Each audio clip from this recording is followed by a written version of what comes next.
투자자 여러분, 설 연휴 잘 지내고 계시죠? 제가 오늘은 24년 설 선물 준비했습니다. 제목은 금융주 1년 내내 올라 3배 된다입니다.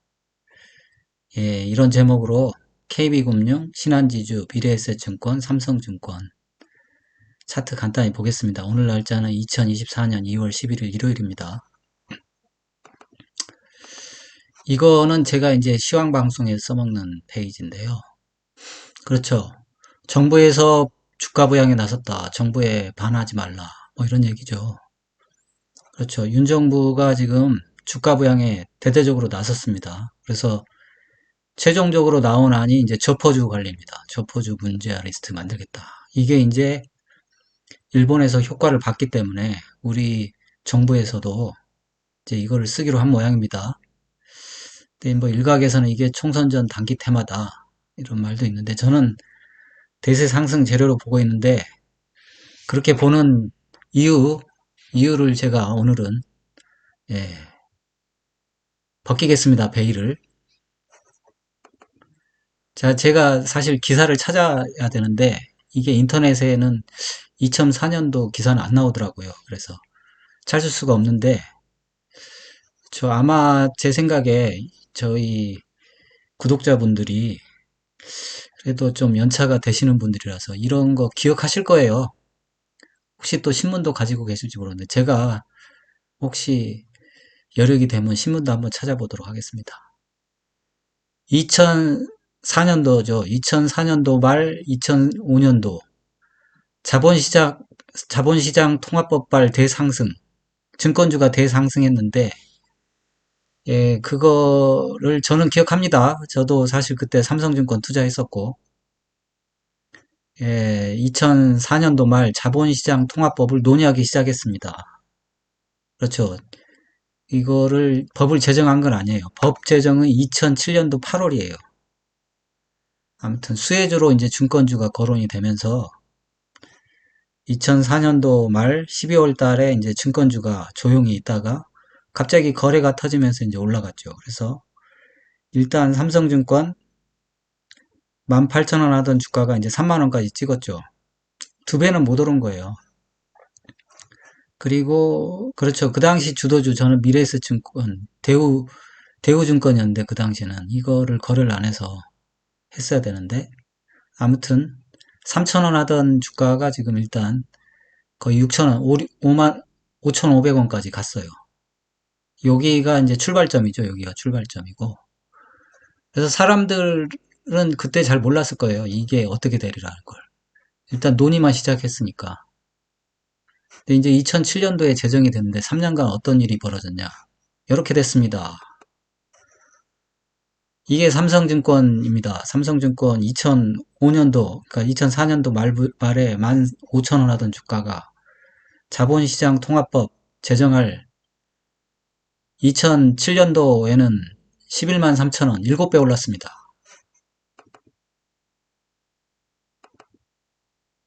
7배 올랐고, 그 다음 미래에셋증권, 그렇죠. 2004년도 말에 2661원 하던 주가 33,561원. 자본시장 통합법 제정까지 10배 상승했어요. 10배. 그렇죠. 이거 다시 한번 이제 저퍼주로 돌아가 보겠습니다. 저퍼주 문제아 리스트 작성한다. 이거 나오자마자 지금 그렇죠. 지금 은행주 갖고 왔는데 KB금융 거래 터지면서 엄청 상승했습니다. 지금 많이 상승한 것처럼 보이죠. 지금 5만원 하던 주가 이제 6만 7천원 됐습니다. 그리고 신한지주 그렇죠. 이게 3만 7천원 하던 주가 4만 5천원 됐습니다. 많이 상승해서 부담스럽죠. 그렇습니다. 지금 거래가 터지고 있는데 이 거래가 계속 터져야 됩니다. 거래가 터져서 유지가 된다면 예, 이거 잘하면 2004년도 말 2005년도 자본시장 통합법발 증권주 대상승처럼 금융주 대반란 일으킬 수 있습니다. 여러분, 금융주에 집중하세요. 그럼 금융주 제가 4개 골라왔습니다. KB금융, 신한지주, 미래에셋증권, 삼성증권. 이게 이제 어떤 위치에 있는지 한번 간단히 살펴보도록 하겠습니다. 예, 말씀드린 대로 이 KB금융, 신한지주, 미래에셋증권, 그리고 삼성증권에 대해서 예, 대상승이 정말 가능한지 한번 차트 한번 보겠습니다. 그리고 간단히 기업 정보도 보고요. 일단은 대상승하려면 싸야 됩니다. 비싼 주식은 대상승할 수가 없어요. 그런 점에서 한번 살펴보도록 하겠습니다. 그러면 KB금융지주 일단 기업 정보부터 볼까요? KB금융지주 이 기업 정보인데, 그렇죠. 지금 시가총액이 27조입니다. 27조고, 매출은 중요하지 않습니다. 시가총액 27조고, 지금 영업이익이, 그렇죠. 5조 6천억. 그러니까 한 6조 정도 한다고 생각하시면 돼요. 시가총액 27조, 6조. 그럼 한 4년 정도 걸리거든요. 퍼가 4 정도 되고. 만약에 이대로 이제 여기 나온 대로 이 증권사에서 예측한 대로 이제 이렇게 영업이익이 증가한다면 대단한 주식이 되는 거죠. 그리고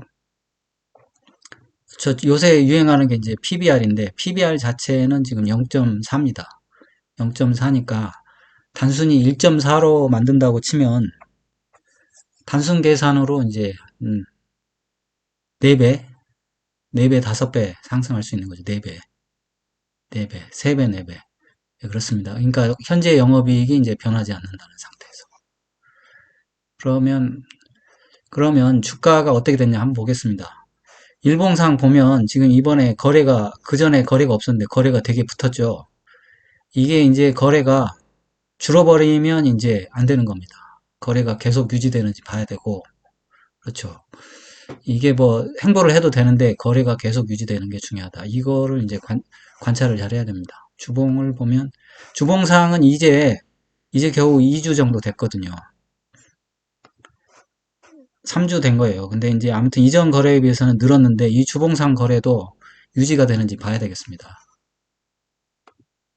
그래서 월봉은 고가 갱신을 하려고 하고 있거든요. 그래서 고가 갱신하면서 이제 가는지 또 매월 또 체크를 해봐야 되겠죠. 그리고 월봉에서 봐야 될 거는 이게 지금 많이 안 올랐냐 이걸 봐야 되는데 지금 월봉에서 보면 한 3만 원대가 바닥이에요. 최저점으로 치면 지금 한 6만 7천 원이거든요. 2배 정도밖에 안 오른 거예요. 주가 2배 오른 거는 지금 사실 아무것도 아닙니다. 그 2배 오른 게 사실 어떻게 보면 10년, 그러니까 2012년부터 2024년, 12년 동안 2배 오른 거니까 사실 오른 것도 없는 거예요. 그래서 연봉으로 한번 보면, 그렇죠. 연봉으로 보면 꼬리 빼고 이렇게 몸통으로 안 치면 최저점이 32,000원. 그리고 최근의 최저점은 43,000원. 그러니까 사실상 오른 것도 없는 주식이다. 뭐 이런 생각이 듭니다. 그래서 대상승 가능하다. 이런 진단 내리겠습니다. 그러면 신한지주 한번 보겠습니다. 신한지주의 기업 내용 한번 보죠. 신한지주는 시가총액이 22조입니다. 그리고 영업이익이 국민은행이랑 비슷해요. KB국민은행. KB금융. 옛날 세대라서 제가 국민은행이라고 합니다. 6조. 그렇죠. 이게 더 쌉니다. 지금 6조라서 퍼가 4가 안 돼요. 3 정도밖에 안 돼요. 그러니까 무슨 얘기냐. 이 기업을 내가 빚내서 사면 영업이익으로 빚 갚고 3년이면 완전히 내 것이 된다. 이 말이에요. 이게 얼마나 싼 건지는 그 소위 요새 2차전 지주 퍼가 400이잖아요. 그 400년 걸려야 다 갚는다 생각하시면 이 3년짜리가 얼마나 싼지 알 수 있습니다. PBR은 비슷하네. 0.38. 이것도 이제 단순 PBR로만 그렇죠. 4배 정도 상승이 가능한 그런 종목이 되겠습니다. 그렇죠. PBR로만. 그리고 이것도 이제 사실 매년 영업이익은 증가하는 걸로 나와 있습니다. 신한지주 일봉 한번 볼까요? 일봉상 지금 거래가 KB국민은행보다 훨씬 많이 붙었어요. 예전에 비해서. 그래서 혹시 이게 사실상 더 상승 여력이 있을 수도 있습니다. 거래가 기존 거래에 비해서 훨씬 많이 붙어 있다. 주봉도 마찬가지 3주째인데 3주째도 보면 훨씬 많이 붙어 있죠. 이 거래가 계속 붙어 있는 게 중요합니다. 그래서 월봉은 이제 사실 이제 겨우 시작이고 최고가도 아직 안 넘겼어요. 월봉상 보면 최저가가 왜 이제 여기까지 떨어진, 이거는 팬데믹 때문에 떨어진 건데 이런 건 무시해야 됩니다. 사실 최저점을 33,000원으로 보면 오른 것도 없어요. 30% 올랐습니다. 한 30%, 44,000원. 근데 아직 이제 고가를 갱신 못했지만 연봉을 한번 보겠습니다. 연봉을 보면 그렇죠. 지금 예전 가격에 비해서 지금이 훨씬 못한 거예요. 예전에 저가에 비해서 겨우. 그러니까 사실상 오른 게 없는 주식이다. 뭐 이렇게 보시면 됩니다. 그 다음에 미래에셋 증권 한번 보겠습니다. 제 기억에는 미래에셋 증권이 이 중에서는 펀더멘털이 가장 안 좋은 것 같아요. 시총이 5조입니다. 5조. 5조고 영업이익이 얼마냐? 영업이익은 8조 정도 되네요. 그러면 그렇죠. 7년 정도 걸리는 거잖아요. 87에 56, 86에 48. 6년, 퍼가 6 정도 되고 6년 돼야 다 갖고 내 것이 된다. PBR은 좀 낮네요. 0.37. 그렇죠. 이게 혹시 PBR 측면에서는 상승 여력이 있을 수도 있습니다. 물론 배당은 좀 절반밖에 안 줘요. 3%. 그러면 그렇죠. 미래에셋 증권 그렇죠. 일봉을 보면 얘도 지금 거래가 줄었다가 이제 거래가 폭증하기 시작한 게 최근이죠. 똑같습니다. 이게 시기가 딱 맞아 떨어지는 거예요.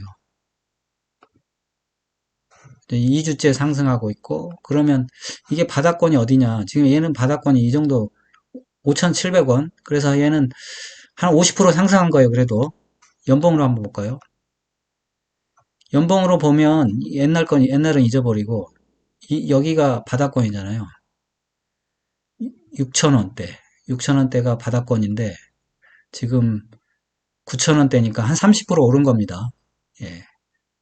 30% 주식에서 오른 것도 아니죠. 그 2차전지 주식들은 20배, 100배 이렇게 올라와 있잖아요. 이 오른 것도 아닙니다. 삼성증권 한번 보겠습니다. 삼성증권은 3조 5천억이죠. 시총이. 근데 영업이익이 지금 좀 올해는 좀 낮게 나왔어요. 이게 6천억으로 돼 있는데 그렇죠. 올해는 좀 낮게 나왔어요. 6천억이어도 그래도 66에 36, 퍼 6인데 대략적으로 치면 이게 한 8천억 봐야 될 것 같아요. 8천억 봐야 되니까 8, 4, 32, 한 5 정도 되네요. 5, 4, 5, 4 정도 되고 그리고 퍼는 PBR은 0.45, 미래에셋보다 좀 딸리네요. 미래에셋보다 좀 높습니다. 근데 이제 얘는 배당은 좀 은행주만큼 많이 주네요. 한 6% 정도 주고. 그렇죠. 이런 훌륭한 주식들입니다. 오를 여력이 충분한 거죠. 일봉 한번 보겠습니다. 저 삼성증권은 그렇죠. 미래에셋보다는 폭발적이 아니라요. 거래가. 좀 예전에도 자본시장 자본시장 통합법 때도 얘가 좀 상승이 더뎠거든요. 이게 아무래도 우량주다 보니까 그렇죠. 사람들이 장기 투자를 많이 하는 것 같아요. 그래서 좀 오르기는 좀 힘든 것 같은데 아무튼 미래에셋보다는 덜 폭발적이다 이런 생각이 듭니다. 한번 볼까요? 미래에셋. 그렇죠. 미래에셋이 훨씬 거래량이 많이 터지고 있잖아요. 거래가 많이 터져야 됩니다. 거래가 많이 터져야 많이 오른다. 이렇게 생각하시면 돼요. 지금 주봉상도 그렇죠. 이 거래가 안 터지고 있어가지고 모르겠습니다. 근데 뭐, 다른 주식에 비해, 그래도 어차피, 같은 초록은 동색이라고 같은 주식이니까 오르기는 할 텐데, 미래에셋보다는 거래가 덜 터진다. 뭐 이런 생각이. 올봉상 가격은 쌉니다. 바텀을 어디로 봐야 될지 모르지만, 대략 이 정도로 보면 3만원대에서 한 30% 올랐다. 이렇게 보고, 연봉을 보면, 그렇죠. 연봉을 보면 3만원대가 맞네요.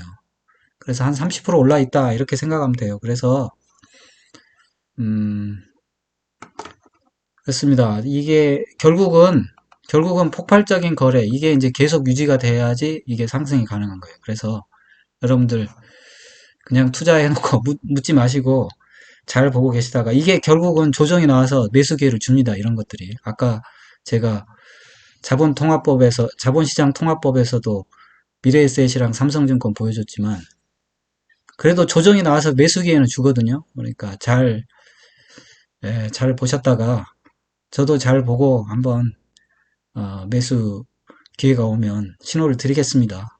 한번. 2024년도 기대가 됩니다. 설 선물 이걸로 마치겠습니다. 여러분의 응원이 영상 제작에 큰 힘이 됩니다. 좋아요, 구독, 알림 설정 꼭 좀 부탁드립니다. 감사합니다. 편안한 하루 되세요. 본 동영상은 투자 권유 동영상이 아닙니다. 모든 투자의 책임은 투자자 본인에 있으니 투자는 각자 개인의 판단하에 투자하시고 본 동영상은 참고만 하십시오.